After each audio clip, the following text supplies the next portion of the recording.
What is up, everybody? Welcome to the Orange and Black Insider Bengals podcast, part of the Believe Podcast Network. The first episode post Super Bowl. I've got a, hopefully it's not too loud. I've got a guy with a leaf blower out in my neighborhood there, so hopefully it's not too distracting. Thought he was done, and he's not. But anyway, I'm Anthony. He is John. The Super Bowl's in the books. The Seahawks are the world champions. What did you think of the game, John? You know, obviously not that competitive, considering that in like the second or third quarter, Chris Collinsworth was already saying, man, if the Patriots don't get this first down, this might be the game, which is that's not exactly what you want to see. I don't think it was quite as bad as Seattle's first Super Bowl win when they completely dismantled Peyton Manning and that high-flying Denver Broncos offense. That game was over after the first snap that went over Peyton Manning's head. This one, I think I could appreciate Seattle as a team that we probably didn't talk about nearly enough during the season, but a team that clearly built its team the right way, identified, great players in the draft that fit what Mike McDonald wanted to do. I was really just happy to see McDonald have this success, considering how much of a pain in the butt he was for the Bengals for those just 2 years. So for him to have immediate success that he had, knowing that Baltimore starting over, there was, I guess, a little bit of enjoyment there. And I guess also maybe a little bit, Anthony, I don't know about you here, but the Patriots getting back to the Super Bowl so quickly after having Tom Brady to then just fall flat on their face, at least selfishly, it kind of felt gratifying. It did, that empire that they built for so long. And then they still had that one season with Mac Jones's rookie year where I think they had 9 or 10 wins. Mm-hmm. But then, that kind of fell on its face. And then, yeah, like you said, just a really quick rebound. That's what good teams do. And good teams that find the right coach and the right quarterback, which they did. However, Drake May, the talking point, Drake May is just did not play well at all throughout the postseason. Neither did the offensive line. First round pick, Will Campbell, had a rough game as well. So a lot of different stuff there. But as we mentioned on the last episode, hopefully you caught that. We talked about, lessons learned, that the lessons the Bengals should take away from the Super Bowl teams. And one of which is just the complete team that Seattle built. And good for Sam Darnold. I know in my neck of the woods, a lot of people are excited for him. Yeah. Just his redemption story and all of that. So good for him. He didn't play his best game either, but did just enough. They ran the ball well, played good defense, and that was the story of it. But again, this is the Orange and Black Insider Bengals podcast. We are going to talk some Bengals here, part of the Believe Podcast Network. We are brought to you by the fine folks at FanDuel, America's #1 sports book. Even though the football season is technically over, there are still other bets to be made on other sports and different things. So go check out the fine folks at FanDuel and the different opportunities you have. Of course, please gamble responsibly. And we are brought to you also by the fans only company FOCO, and both of the links to our presenting sponsors are in the show descriptions. So go check that out. FOCO obviously gets a lot of different team merchandise, Bengals merchandise, and a lot of that is exclusive. So go get your exclusive Bengals merchandise at FOCO. It's ramping up to be an interesting and hopefully exciting off season. So if you want to get your Bengals fix early on with some merch, go to foco.com and the link in our show description. We have a lot to get to, despite it being that doldrum week or two period that happens after the Super Bowl and before the big charge up with the combine and obviously free agency and then the draft. It all kind of happens really, really fast. And then after that, there's a schedule release and all kinds of different stuff. So from basically end of February through end of April, there's not really too much of a dull moment, but this is that one brief period. Even so, we've got some news to tackle. We've got a free agent profile that could be on the Bengals radar and a draft profile that we will get to as well with some video clips and stuff like that. So we'll get to that in just a little bit.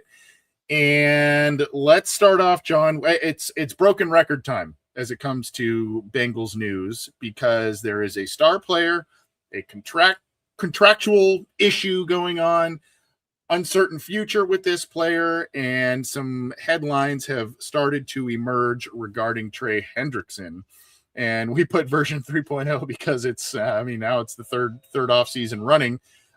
Initially, it was kind of like, well, maybe the Bengals are going to just let him go after an injury-filled season and that sort of, and just, potential bridges being burned. Now there's reports that the Bengals may use the tag, be it to keep him on that tag or maybe a tag and trade. Obviously, we talked about this last show too, John. Jamar Chase and T. Higgins lobbied publicly for 2 defensive stars out there that are not free agents but would be available via trade potentially. So maybe that's where the Bengals are looking, a tag and trade, but this isn't over yet with 91 in the Bengals. The concept of the Bengals and a tag and trade, it just doesn't mesh in my mind at all, which is why before these reports came out as early as last week, right, when it was ESPN's Jeremy Fowler and it was NFL Network's Mike Garafolo, almost like contrasting in terms of where they think the situation is, right? Where there's skepticism regarding if the Bengals are going to use the tag on Trey, if they're just going to let him walk. Garafolo's like talking about how that decision hasn't been made and they're still, considering it. And the reason why I dismissed it before these reports came out is because the concept of the Bengals placing the franchise tag on a player and then within like a 2 to 3 week window, figuring out how to conduct a trade that would get them compensation that they would be comfortable receiving for a player that they deem worthy, placing a $30 million franchise tag on in that amount of time. And if they aren't able to do it, then other teams start going into free agency, spending their cap dollars, filling their needs, removing any sort of leverage that the Bengals could get in terms of offloading Trey and the cap number that he would get if he were to sign the tag while getting like a good compensation package back for him. It just didn't seem realistic at all. And that's where my mind is still. That's where my mind still is regarding the situation. I have to assume though, Anthony, that the reason why like whatever feelers are being put out there to insiders is because they don't want to kill this yet, just to see if when right before maybe the tag window expires in the beginning parts of March, after the NFL scouting combine, after the entire league meets there and they talk amongst themselves and they tamper, regardless of what they may say or not say, those discussions happen, either trade prices, compensation packages, right. Those sort of talks are exchanged and they get an idea of what they could get in a trade that wouldn't be official until the league year begins. I suppose Cincinnati is keeping that alive, but like it just seems like the biggest bluff ever to me because again, like knowing this team and knowing how they operate, a tag and trade has never been anything that I ever consider them even remotely capable of doing, especially after seeing how they just were just really slow on their feet, just handling just 2 contract extensions on their own last offseason in free agency. I'm not buying this yet necessarily, but I understand why in this last ditch effort to maybe make it seem like they are interested. I'm not surprised that the idea of tagging one of the best, arguably the best free agent on the market is even in play because a guy like Trey Hendrickson at the end of the day doesn't see the market. Either he gets extended or re-signs or they figure out a tag and trade situation, which has happened. It just hasn't happened with the Bengals. Right. And uncharted territory for sure for the Bengals. I know our buddy James Rapine of All Bengals and Locked On Bengals podcast, he wrote on an article that I saw, the Bengals have been doing a few more trades of late, at least player trades. Khalil Herbert being one a couple years ago and then Joe Flacco being the other. But this is a much different tier than those two. I mean, again, Flacco was kind of a lifeline to potentially save the season type of thing or keep the season afloat type of thing. But, this is just on another tier just because of the level of player and, like you said, the dynamics of a tag and trade that go into that. Possible, I mean, there's people kicking around multiple team trades and all kinds of different stuff. I don't know. We'll see what happens. But it's unfortunate, again, that this has gotten here, and we've said this ad nauseum really about Trey Hendrickson. It's unfortunate that it's gotten to this point because he is a quality player, and I know last year obviously was a bummer for him and the Bengals because the defense played so poorly. Not coincidentally, he was out for most of the season, didn't have much of a pass rush until late in the season. And then all of the, just strong arm tactics and kind of putting him down the pecking order of an extension or a long-term extension in terms of their star players. Obviously, they got over the past few years, they got their major guys on offense done, but he's another, another big piece. And with the defense hurting the way and needing talent the way that it does, it's just a bummer that it's gotten to this point. But I still do not think that this, if the Bengals do tag him, I still don't think this ends up him playing for the Bengals this year or having an extension with the team. I think he's probably had enough. The Bengals have probably had enough, and they'll probably beat their chest saying we were right. He crossed that 30-year-old threshold and got hurt last year, missed most of the year, not worth the money, at least in their eyes. So they'll probably do that. But again, this is for the team that is talking about being, reopening the championship window, getting and absolutely clutching their pearls about 21 and 22 and getting back to that kind of team. If he's not going to be a Bengal and they are going to use the tag, this absolutely then would have to be a tag and trade type of situation to get the maximum out. The bummer though, John, is that now we're talking, do the Bengals get a 3rd round pick? Is it a player that maybe even a lesser player and a pick or something like that for Trey Hendrickson? The value has decreased for him because the Bengals did not deal him at certain points last year, and thus his value on the market potentially, and teams know that they're probably looking to offload him salary and otherwise. So the value that they could net back is affected. Yeah, I think the Bengals would still have a certain amount of leverage in this situation if like they were to tag him and then trade him before free agency or like agree to a trade before free agency. Because at the end of the day, if Hendrickson does hit free agency, I wouldn't imagine he'll be a free agent for very long and he'll have a lot of offers coming his way. They may not be as lucrative as we may have expected them to be if he had stayed healthy in 2025. Now that he only played 7 games this past season, he turned 31 years old. He's coming off of an injury. There's not as much of a momentum. He's a year removed from his best season ever. That's going to knock down, I think, his price a little bit, but there's still going to be a demand for him. And that's why if teams really want to bolster their pass rush with someone like Trey Hendrickson, who's never been on the team before, like they're still going to have interest and they're still going to have, mid-round picks at the very least come back their way. And that's why it makes all the sense in the world to do this if the Bengals are looking to maximize this year right now, not look towards the future, not just wait on potentially if they could get a compensatory pick coming back their way in 2027 if the formula aligns right and they don't do a certain amount of activity in free agency this year, because that would then cancel it out, which is so that's why it still makes sense in order to do this. But ironically, just as I'm saying that right now, it's like if they were to tag and trade Trey Hendrickson, that would be more of a win now. Like we're all in right now move than they've done in recent years, even if they were to just let him go or trade him to another team and not keep him around. And just simply because if they were to tag him, that's $30 million that they're paying for one player who, again, is coming off of a not very good season in which he didn't play that much. And you're eating up a ton of cap space and you're not able to make the rest of the team better. But simply because, we tag him, we have the rights to him and whatever, we want that player control. Like that's something that's typically in their prerogative and that they would do. So to tag and trade him and get the draft picks now, to use them now instead of hoping that hoping that one comes later on next year, I think would be very much of a progressive move for them, which again is another reason as to why I'm not necessarily expecting it. But yeah, like at the end of the day, Trey is one of the best free agents in this class, regardless of what happened last year. There's still going to be a demand for it. And when the Bengals have a player in position like that, who's being viewed as that, they don't want to give up on him immediately. They want to at least create the illusion that they're considering keeping him or considering tagging and trading him, whatever the case may be. They want as much control as possible, and this is pretty standard for them. And what you were just saying there is causing me to walk back about a little bit of what I just said about the value they can net back for him.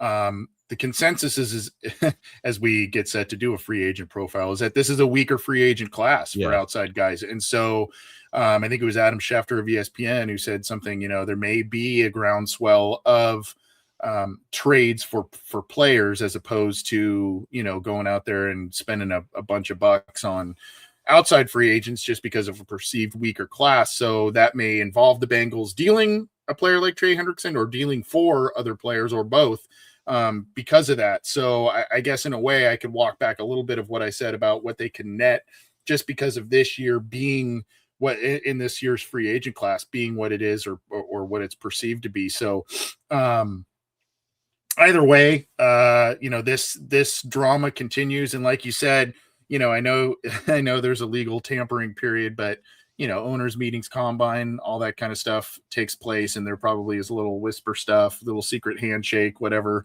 that they all do. But at any rate, this continues on with Trey Hendrickson. It's not likely that he is going to be with the Bengals this year. I mean, I guess there exists a reality where they could tag him and they just get lowball offers and the Bengals continue to play hardball and just say, we're not taking that. But I just think this has gone on now it's going on its third season.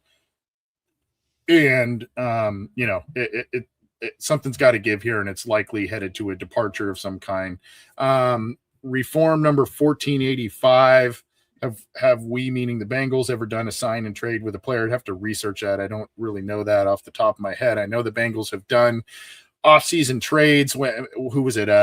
Kelly Jennings, the cornerback. They did one. I think they traded, which was an absolute fleece job of the Jacksonville Jaguars. They traded, if you remember, cornerback David Jones in a pick for Reggie Nelson right around the final cut deadline and different stuff. So we'll have to look up about a sign and trade. Nothing strikes me at the top of my head. I could be completely wrong about that, but I know the Bengals have done off-season or closer to the season trades for players, still not to this level, right? Not to this type of player level, and not really with this dynamic. So more to come on Trey Hendrickson.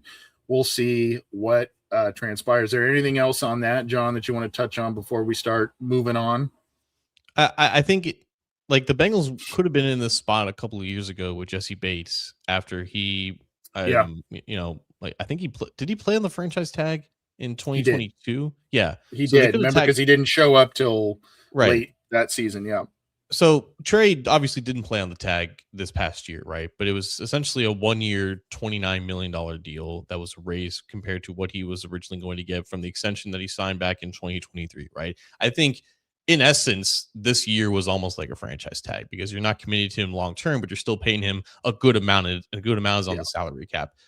They had the chance to tag Trey again, just like they had the chance to tag Jesse Bates again. And at that point in 2023, everyone kind of knew that the Bengals weren't going to pay Jesse Bates the contract that he wanted, just like they have no intention of paying Trey Hendrickson the contract that he wanted. It feels like a very similar situation, despite the fact that obviously Jesse was several years younger compared to what Trey is now. But if the dynamic is the same and that you know that this team is not going to commit to this guy long term, why didn't they tag Jesse Bates and have a tag and trade situation back then when it didn't seem nearly as complicated? And there was obviously going to be a lot higher demand for Jesse Bates. It would be a very drastic change. Again, just to reiterate how big of a deviation this would be from the Bengals operations. It would make sense, and it would be a great step of progress. And I think that's just me just saying that, if they manage to do this, if they're able to conduct this and even get like a third or a fourth round pick back in return, I think we would all applaud the Bengals for doing that, because they had the chance to do this with Jesse Bates a couple years ago and they didn't. And just letting Bates leave for nothing and they lucked out with a compensatory pick like that ended up being just the worst possible move possible. And I think doing it again would be just repeating history. And for those talking about history, for those who need a history lesson on Bates, the last year he was with the team was 22 when he was playing on that deal, and then since went to the Falcons and has had individual success there, but the Bengals defense has suffered pretty much since his departure. So take that for what you will. And like you said, that would have been probably a savvy move if the Bengals had no plans on re-signing him instead of just letting him hit the open market. That reminded me a lot of the seasons following the 2015 season. I think it was basically 2016 and 2017 when we saw Marvin Jones and Mohamed Sanu and Andrew Whitworth and, a lot of guys who were good players just go. And the Bengals didn't really protect themselves in that capacity. So hopefully Trey gets what he's looking for. He's been a great player for the Bengals. He's been a great guy. But also hopefully whatever the outcome is, it works out for the best for the Bengals. And again, this is dragging into the third straight offseason. Degrees of severity. The first one was a little blip in the radar. Last year was pretty bad. And then now it's kind of starting to drag out before even free agency begins. So we'll see. Teams will be calling, though, that's for sure, whether it's the Bengals or Trey directly if he hits the open market. But we're going to move on to some profiles. Before we do, want to remind folks, this is the Orange and Black Insider Bengals podcast, part of the Believe in Cincy podcast channel on the Believe Podcast Network. That's BLEAV. And you can get our show along with some others on the podcast channel through your favorite audio streamer. Go download those, whether that's Spotify, iTunes, etc. Leave us a review, hopefully a positive one. We appreciate that. And of course, you can get the video stuff on our YouTube channel. There is a show icon underneath that, FanDuel, who is a presenting sponsor icon, where you, I think especially if you're on a tablet or phone, you can click that, takes you to our channel, and you can subscribe there and get notified when we go live, when new stuff is available. Of course, all of our video stuff is also on Cincy Jungle's Facebook page, and we embed it on Cincy Jungle posts and a few on A to Z Sports, where John is covering the Bengals for A to Z Sports as well. So a lot of different ways to get your Bengals fix with our two beautiful mugs. Whether you like the video or our Barry White-esque voices on the audio side, you could do that. But appreciate all the support. We're going to be continuing to bring you coverage throughout even this little blip of slow time in the NFL calendar, but it's going to start picking up, as I said. Combine, free agency, draft, schedule release, all that stuff is coming down the pike. So keep it to the Believe in Cincy podcast channel, our Orange and Black Insider Bengals podcast, to cincyjungle.com and A to Z sports.com for all of your coverage. Let's do some profiles as I catch my breath here, John, after a shameless self-promotion plug. Do you want to go NFL calendar chronological order, or do we want to go a little bit more obvious first, a little less obvious candidate first? They're both defense, so we can't say offense, defense. So I like the idea of chronological in terms of when these guys could be Bengals. I like that. Okay, let's do that. So we'll start with a free agent, and then we will move into the draft prospect. The draft prospect is a little bit more obvious because, hell, he's our picture for the show and all that kind of stuff. So, and we talked about him a lot, but we've got some film for both of these guys. The free agent, I think some people are talking about him, not an absolute star player, but a guy I think can provide value on a number of different fronts. Stepped up in a way for this team after they lost a player on their defense, and did a lot of different things, including some special teams things in his time with the Kansas City Chiefs. And that is linebacker Leo Chenal, a former third-round pick out of Wisconsin, and a guy that, was kind of on the field sporadically, did special teams through his first few seasons. And then last year, I believe it was Willie Gay who left the Chiefs, and they kind of used him a little bit in some of that stuff where he was coming off the edge a little bit, kind of playing the run quite a bit. And Chenal, look, we know, John, that there is a preference around the league for it's not the 250, 260 pound linebackers necessarily, because they want them to play in space. They want them to be able to play coverage. They want them to cover different players. So you're seeing guys more in that 225 to 235 pound range, usually in the NFL at this point. Leo Chenal is about 250 pounds. So he is a little bit more of a guy that it will help you out in the run game. He'll help you out in pass rush. Not really known as a pass coverage type of guy, but for a team that needs shoring up tackling, and we'll pull up a video on him in just a second, but a team that needs shoring up tackling, if he can get you a couple of sacks off the edge where you don't expect that necessarily from that position, he can mix in with those young guys, bring a little veteran leadership. I think this could be one of those signings that isn't like a household name type of thing, but could be a nice addition to a defense, and a guy who's still pretty young in his career. Yeah, when you're talking about what the Bengals needed linebacker and where their situation is, they're going to give Demetrius Knight and Barrett Carter every chance to succeed this coming year. It doesn't mean that they're not going to bring in help, but you're not looking at like completely overhauling that group and getting like the biggest name linebacker or drafting someone in the first round. You are looking for a complementary piece, an ancillary piece that can provide another dimension and also competence to the room, right? So exactly what you talked about with Leo Chenal and what he does well. He is a productive pass rusher when given the chance, and he's one of the most sure tackler free agents on this entire market. Like in terms of missed tackle percentage, he was at 7.6 in 2023 when his playing time increased from 296 snaps to 527 snaps from his rookie season. 6.3 in 2024 and 8.2 in 2025. Just a guy that when he has the opportunity to wrap up and create a stop, you can count on him to do that, whether he's as a weak side linebacker or he's on the line of scrimmage as like an outside linebacker and an odd front.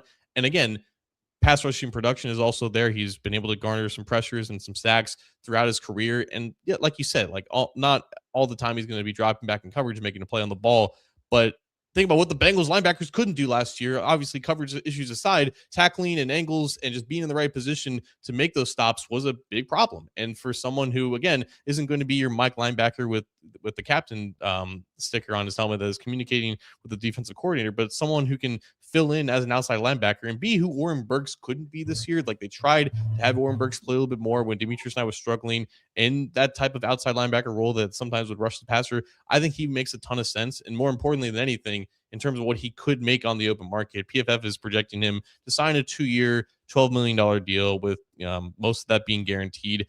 My concern, Anthony, is only about like what this free agent market looks like for players like Leo Chenal, and in case because it's a weaker market overall, his price could end up being inflated because there's just a demand for quality players. But in terms of like who he is, where he is in his NFL career, the fact that he's not supposed to break the bank, it makes all the sense in the world. So I mentioned the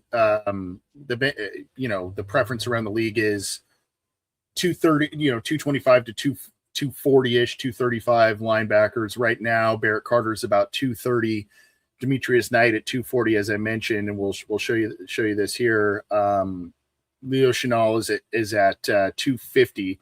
But like you said, just a solid player, not probably ever going to make a Pro Bowl. I do worry about the contract inflation, but he does come from Wisconsin, and we do know that Wisconsin linebackers, they rack up tackles. They know how to tackle, may not be the best overall athletes, but there are a lot of guys who come in second round, third round. This guy was a third rounder, number 103 overall from Wisconsin. He's 25, entering his fifth season, coming off of that rookie contract, 6'3", 250. So a bigger guy, and that helps him to be able to play off of the edge or blitz off of the edge, like you said, as well as stack up well against the run.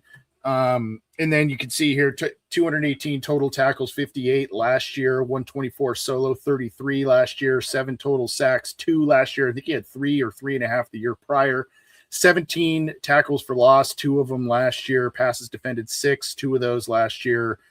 He had an interception last year. He is, at least on one recent list I saw from PFF, they're number 10 overall free agent in this class, I think, just based on, Chiefs defense, a little bit of versatility, potential value, and his age, where he's kind of hitting his prime. And if he gets in the right spot, the right system, this could help him a lot. So here he is against the run here. You see the first guy make the miss, but he sheds the block and tackles the Chargers ball carrier there. Here he just shoots right up the middle, gets a nice tackle for loss against Denver. That was a couple years ago against Russell Wilson. He's number 54, right? He's coming in right there, makes a nice play against the ball, against the goal line. And we can review these as well. Here he is coming off the edge. I believe that's Kirk Cousins that has the ball there. So he gets a nice sack of Kirk Cousins just kind of coming off the edge. This is he had like 2 or 3 of these. Eric Reed initially got the credit, I think, was it this one? No, it was this one. Eric Reed got credit for it because he shot in there, but it was actually Chenal who got it. So he's had a couple blocked extra points as well. And we can go back to show a couple of those here. Let's go back and start that over. right here. Here's that first play again. Kind of first guy misses. He's getting blocked, I believe, by a tight end. Comes off of that. He gets through the center there, makes a nice play against the Denver running back. Here's another one. He goes all, he's on the right-hand side if you're looking at him, goes all the way across the field, makes a nice tackle, a stop there towards the goal line. Here's a little bit of pass rush. The receiver releases, and he just kind of has a free run, gets to Kirk Cousins there, brings him down, and I believe these now are the extra points. So here's one that he got here. You can see he's a little bit on the inside, tips that, and it big block on an extra point. Eric Reed gets the credit here initially, but it was Chenal who got the block there on the extra point. So a little bit of special teams help too, which is also really good to see and good to have. That's something that'll definitely catch Darren Simmons' eye. Again, just pretty good. Just sound. He'll get you the occasional tackle for loss. He's not gonna be a big liability. Probably won't get you a ton of wow plays, but he'll sprinkle those in. And I think the experience, the tackling ability, and ability to help out on special teams, help out as a pass rusher occasionally, and help out in the run defense to those second-year linebackers, I think it could be a good fit. Yeah, 100%. And I just want to say, like, last year when they signed Oren Burks, I didn't think it was a bad decision considering, like, the career that Burks had up to that point and the fact that he was a legitimate contributor when called upon for the Philadelphia Eagles in their defense. It clearly seemed like he hit a wall and the rest of the Bengals defense just wasn't good around him, and it just made things worse. So I do think that going from someone who's in their early 30s to then Chenal right into his second contract, mid-20s, the prime of his athletic career, knowing that he did good things in a defense that was obviously coached well with Steve Spagnuolo, there is that sense of he can elevate the standard, like Dan the Man is saying in our comment section. But yeah, like going back to someone who you can count on those traits translating to a defense that is still finding itself and still figuring out what it's good at and where its identity is, but ultimately someone who is productive as a pass rusher and is good as a tackler and knows where to be. Like that's pretty much all that you can ask for at this point for a Bengals linebacker. And yeah, if they can find him for a handful of million per year for a 2 or 3 year deal, like I'd be all for that.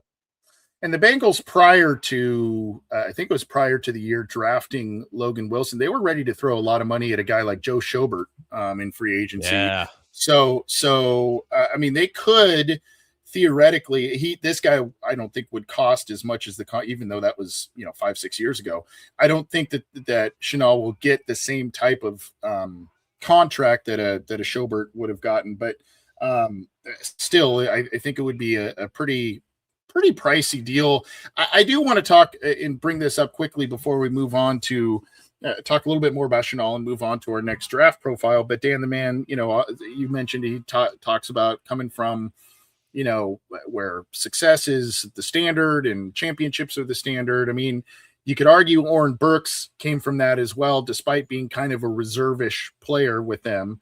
But when Burks got here, that tackling issue kind of seemed to be an illness that went through the entire defense, including a guy who was a sound tackler.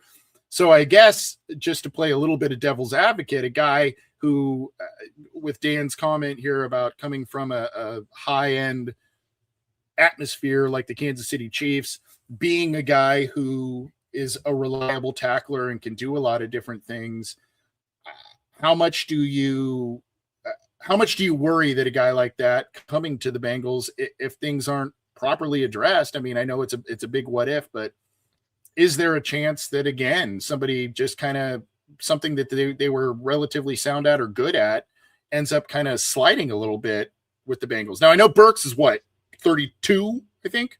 31. Yeah. And so there is an age difference. And like you said, maybe some of that played into that, but I don't know. Just playing a little devil's advocate, I guess. Yeah, it could be the same as Sheldon Rankins too, who comes to Cincinnati for a year, and in the weeks that he's healthy, he's asked to do a completely different thing as far as his alignment and his responsibilities as a defensive tackle. And then once he gets healthy, he goes back to Houston. He's back to being a productive pass rush defensive tackle, and it's just like, what is it about coming to Cincinnati? And that was obviously under a new defensive coordinator, but I do think that if you don't have the right guy, putting these guys in positions to succeed. And I think that the jury's still out without Golden at that point. That's why like you need to take these risks regardless, which is why they need to give Golden competent veterans to have experience of knowing what to do and put trust in Golden that he's going to make sure that they're not going to be asked to do anything significantly different than what they've already been asked to do in their careers, which is why they're paid what they're going to be paid this offseason. So, yes, there is that worry because we haven't seen it yet. And even if there wasn't that worry necessarily with Lou, because they had so much success with bringing in guys from other schemes in the early part of this decade, like that ended up being a concern towards the end of his tenure. But right now, we just don't know that yet without Golden. We just have to assume that if they just bring in guys in the peaks of their athletic careers instead of at the tail end, that the results will be a little bit better. What's crazy is Leo Chenal and Demetrius Knight. Chenal has entering his 5th season, Knight entering his 2nd. They're like the same age. Yeah. Much. So that's just kind of crazy to think about. But it's like what you and I remember we'll break this out again, the old wheel of, prospects and all that kind of stuff. And if you remember, we talked about Donovan Ezeraku and just a guy that is a little different build wise and skill set wise than what the Bengals traditionally employ and maybe have him. And I think he had a pretty good season with the Cowboys, if I'm not mistaken, but it just having a little bit of a different build and skill set and stuff to bring to the table. Like I said, Carter being 230-ish, Knight 240, this guy's 6'3", 250, not a huge difference in 10 pounds, but just a little bit different than what those other guys bring, and just having that element, I think, and coming from a successful franchise, I think that all makes sense for the Bengals and hopefully shoring up some issues. I looked this up just to make sure that it was as crazy as I think about, but Chenal comes from that 2022 Chiefs draft class that featured Trent McDuffie, George Karlaftis, Brian Cook, Chenal, Isaiah Pacheco, and that's just like half the picks. Like it's a great class. Yeah, that class is phenomenal, and there's no wonder why the Chiefs won the Super Bowl that year. Yeah, that was. By the way, you said his name, so I went to the draft that year out in Vegas, and I had a brief interview with George Karlaftis. That guy is hilarious. He's a country boy, and he's a funny guy. Very, very nice guy from my limited interaction with him a handful of years ago. But when I interact, because he was one of the guys, remember, that the Bengals seemingly were very interested in, and obviously went a pick before, and then they went to Dax Hill on that one. But I just remember walking away from that interview laughing in a good way, not laughing at him, just like, wow, this guy's a fun dude. So anyway, hell of a class by the Chiefs in that draft for sure. Let's go on to a draft pick that a lot of people are talking about. I know our buddy Dale Altman is really big on this guy. Dale Altman of Bengals and Brews and helps us out on Cincy Jungle. Really big on this guy. I know a lot of people are big on this guy too, but there are questions, John, and I guess I'd like to kind of start off with addressing this before we kind of get into some of the clips and different stuff on him. And again, this is a little early because the combine hasn't happened yet. We don't have RAS scores and all that kind of, or at least not current RAS scores and all that kind of stuff, which we usually like to provide as further context. And we will as we do more of these, but it's still early in the process. But this is a guy who has been mocked to the Bengals, but there are kind of some people that have wildly different opinions about him. And some of that has to stem from a dip in production like that Peter Wood saw last year as opposed to 2024. So just kind of your initial thoughts as we start talking about this guy, and he would be in play potentially for the Bengals at number 10 overall. Yeah, he was someone that I knew about going into this year as a guy that would be draft eligible because of how promising he looked as an underclassman for Clemson in 2023 and 2024. And the classic thing with Clemson defensive linemen is, for whatever reason, the production doesn't match the overall talent of who they are. And that was the case with Myles Murphy a couple of years ago. And whether it's the scheme, whether it's the coaching, whatever what they're asked to do, whatever the case may have been, the same thing kind of happened with Peter Woods in 2025, which is why when the first mock draft started coming out, like, he was still billed as like a top 10, top 15 or at worst top 20 pick, because that was his reputation entering the season. And now we've started to see more and more evaluators and scouts that are leaking information to mock draft creators that are mocking Woods outside of the first round entirely, or just barely inside of the first round. And whether it's because of that dip in production or whether it's intangibles that are ultimately at the end of the day are hearsay, we don't know if anything is actually true or not. It's just based off of what they hear from either his coaches or people within the Clemson organization as evaluators, whatever the case may be. People have doubts about Peter Woods and his commitment and maturity and all those things that I don't feel really comfortable saying, but it seems to be the reason why he is just this next guy, kind of like Walter Nolan last year, who had people saying that he could fall out of the first round entirely. Uberly talented, probably is going to test like an elite, not elite athlete, but an above average athlete, still really young at 21 years old, and has flashed as a young player in college, which is why, again, he was billed as like a top, maybe even like a top 7, top 5 talent entering this prior college football season when they had like those preseason mock drafts. So that was my whole perception of Peter Woods entering the draft season. And now it's being realized that people do have concerns about how he finished his career and maybe potentially the person and teammate that he is. Yeah, the maturity stuff, the ever evasive or elusive or ambiguous maturity stuff, and we've seen that go both ways. And we've seen that go both ways with guys as recent as the class that you mentioned that Walter Nolan was in. I won't name other names, but there are a couple guys that, it's gone either way for them so far. But this is a player who is very talented. I mentioned Ezeraku a little bit ago. Obviously, that's a guy, I think if I remember correctly, he had a similar deal. He's a little older, but he had a similar deal where he had an explosive like second or third year in college, and then the senior year the production dipped quite a bit, if my mind remembers correctly.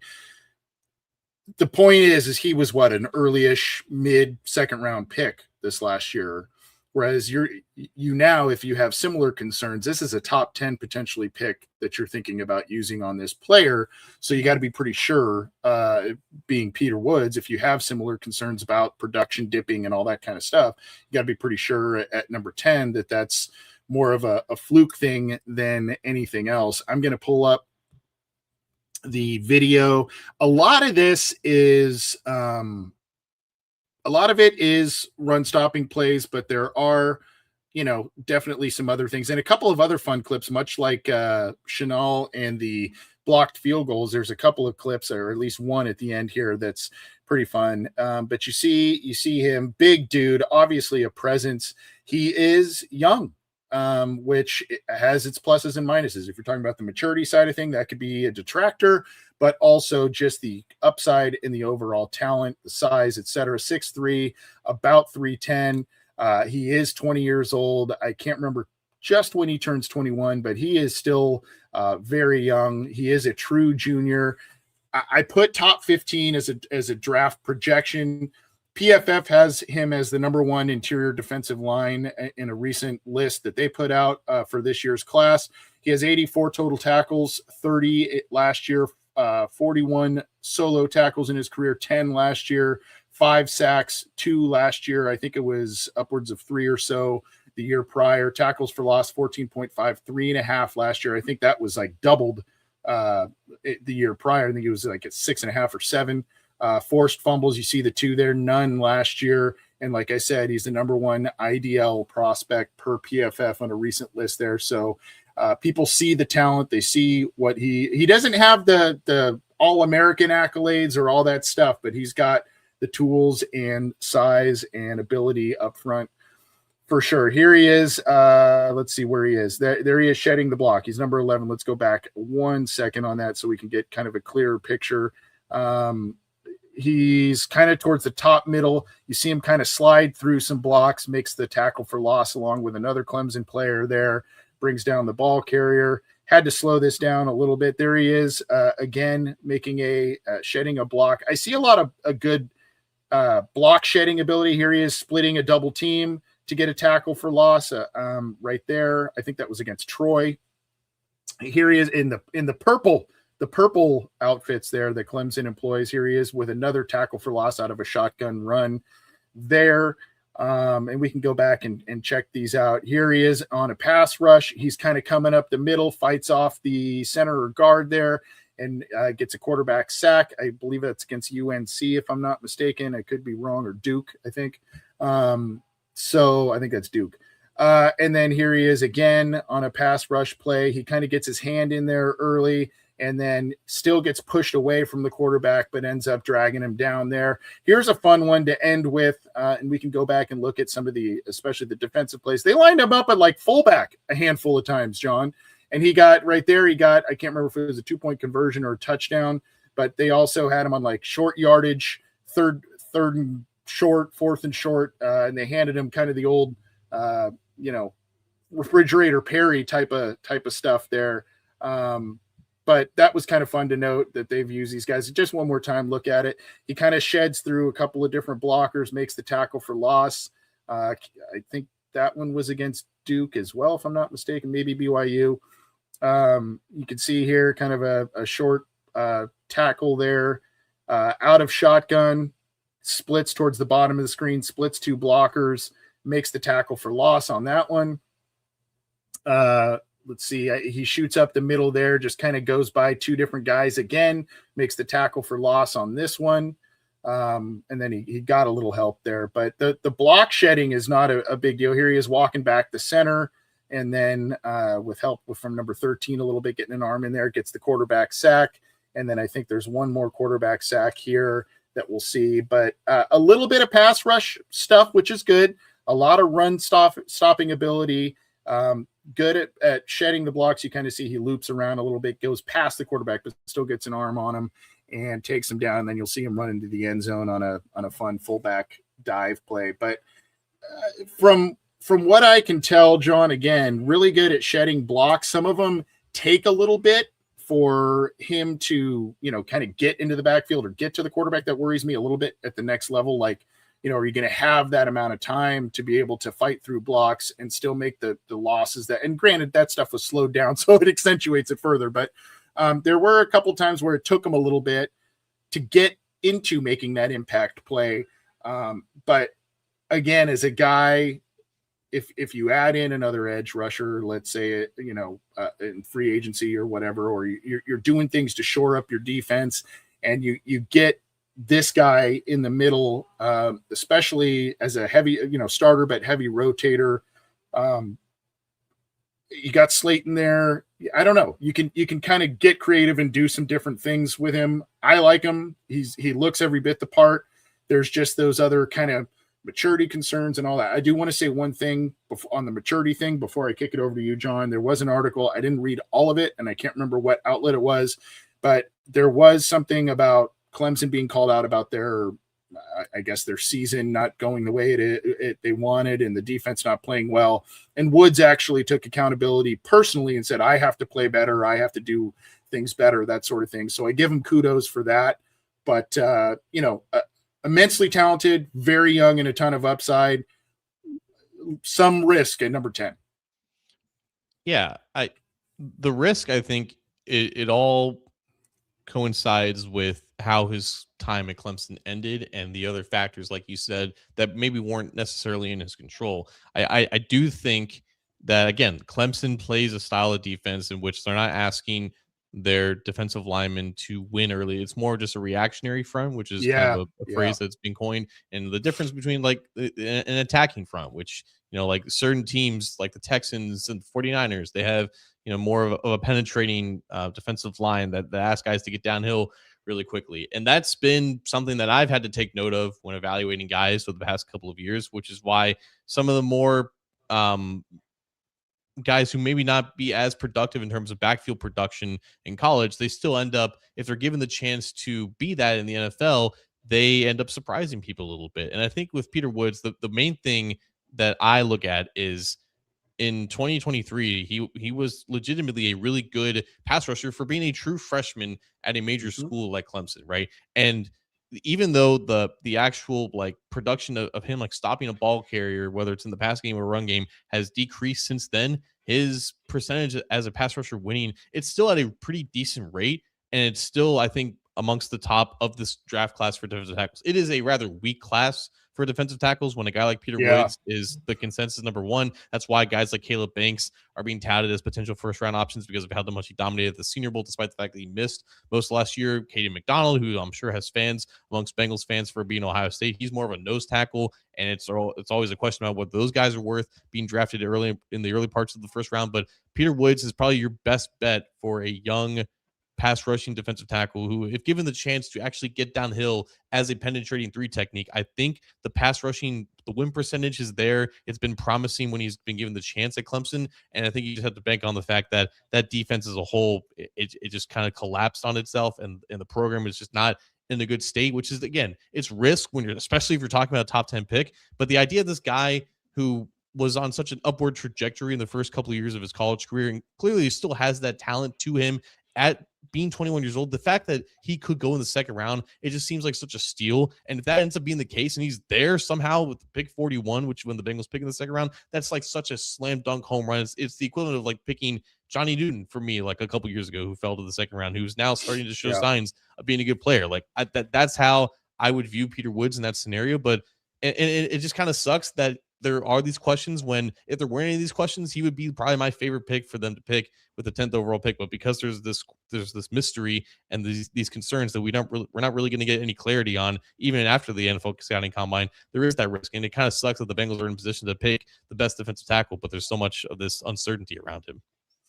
I like that, what you brought up about the reactionary defensive line. And I would ask you, would you consider what we've seen out of like Texas A&M the last couple of years kind of a similar thing because of the lack of production from some of the defensive linemen, edge rushers, et cetera? Is that kind of a similar consensus with what they like to do?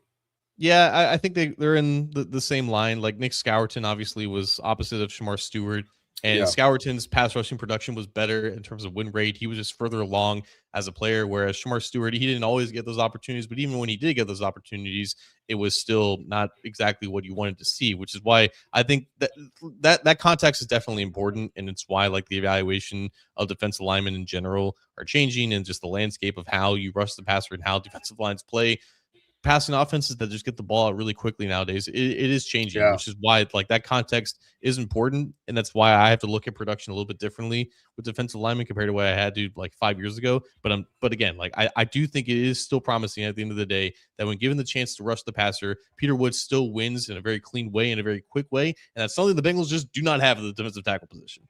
Yeah. Yeah. And, for my criticism about, maybe taking a little bit to get to the backfield. I mean, again, you saw on those clips, he's double teamed at times, et cetera, and he's still splitting them or shedding the block opportunities or block attempts on him, which you love to see. The good news is, again, if the Bengals stay put at number 10, whether you're a big Caleb Downs guy, you're a big Peter Woods guy, you like one of the Ohio State linebackers, Reuben Bain, all of those guys, high likelihood that some or many of those good options, blue chip options, will be there at number 10. And John, you and I have talked about this too. Again, if you're looking at a position, you're picking number 10. If you're looking at the second or third best edge defender, you're looking at, maybe the third best linebacker at that point, depending on how it was kind of what we talked about with Caleb Downs. If Peter Woods is your number one player at that position and you're deciding between him, and that is a position of need for the Bengals, if you're deciding between him and someone who may be the third best on your board or consensus, third best, whatever player at the position at number 10 overall, you really have to consider value even with the risks. I agree. And I think the final little variable here that we need to consider, the Bengals obviously have a really good relationship with the Clemson program in terms of just drafting guys from there. Obviously, they feel really confident in their intel from getting guys from the program. Clearly there's been as many misses as there have been hits, as necessarily, especially with premium picks. But I think the Bengals would feel comfortable dipping back into that well if they were confident with Peter Woods as a top prospect in this draft. And clearly, we have to see how he does with the combine. If he doesn't test like an elite athlete, I think that definitely changes the conversation. But if all goes well, and he even, I guess at this point, raises his draft stock to be back into the top 10 conversation, he is someone that we should be talking about for the next couple of months. Yeah. Well, those are our profiles this week. One free agent, Leo Chenal, linebacker, who has been with the Chiefs, and Peter Woods, one of the guys often mocked or linked to the Bengals at number 10, the interior defensive lineman from Clemson. We're going to drop the mic and get out of here. One thing I've been thinking about, and we haven't really talked about this, last year, and when it occurred, the Bengals brought on, I think, 3 new scouts, but it was like in June. Mm-hmm. So it was after the combine, the bowl season, and all that kind of stuff. I guess I'm just curious what effect that'll have now with the fall season of scoping out games, even if it's on a limited basis, like the reports seem to have with the Bengals, but also throughout the spring process, the bowl season, combine, having those 3 extra sets of eyes and ears. I wonder what kind of impact. I would assume positive, to have more voices and more opportunities to see guys, talk to guys. But I guess I've just been thinking about that because those guys didn't really get an opportunity in last draft cycle, last free agent cycle to contribute. So I don't know, just a thing that I've been kicking around a little bit. This kind of came up in Duke's end of season press conference. He was asked if they're considering expanding the scouting department this year, and he kind of said no. And that was the perfect opportunity for him to be like, yeah, we hired 3 new scouts last year that have been doing work all season long to build our draft board for this year. So the changes for this season have already been made, and any changes that they could make this year would impact next year's draft. So that was a rare missed opportunity for Duke Tobin to pat himself on the back there, or give a little jab. Yeah, exactly. So it surprised me, but yeah, you're right. They have a whole new person in terms of how they kind of frame their analytics department. It's not the head of the analytics department, but Trey LeBounty, who played at Stanford a handful of years ago, he had he went to school for information technology and is really comfortable in that arena, and is definitely an area that the Bengals still need a lot more evolutions on in terms of what information actually matters and kind of clearing out the information that is leading to some of these not so good draft picks. So I am excited as well. Yeah. What do you got for us on the way out, buddy? Nothing much. I just wanted to let it know that I was shaking my ass the entire halftime show, and I hope everyone else was as well. I don't know how you couldn't be that. That was a vibe and a half. Yeah, I thought I guess is it considered a set, right? Yeah. I thought that was really creative with the telephone poles and the trees, and I thought it was really kind of interactive, and he was kind of going through the thing. I thought that was really creative. I hadn't really seen much of that before. And a couple of years ago when I went to LA when the Bengals played the Rams, I always go back to kind of seeing how the halftime show, quote unquote, sausage is made, right? Where they drag out the sets and bring them off, and how quickly they're able to do all that is just it's mind-blowing. So I would assume that one being such an intricate set that they crafted there, I would have loved to see how they were able to get it up, get it set up so quick and then get it off the field so quick. But yeah, pretty creative.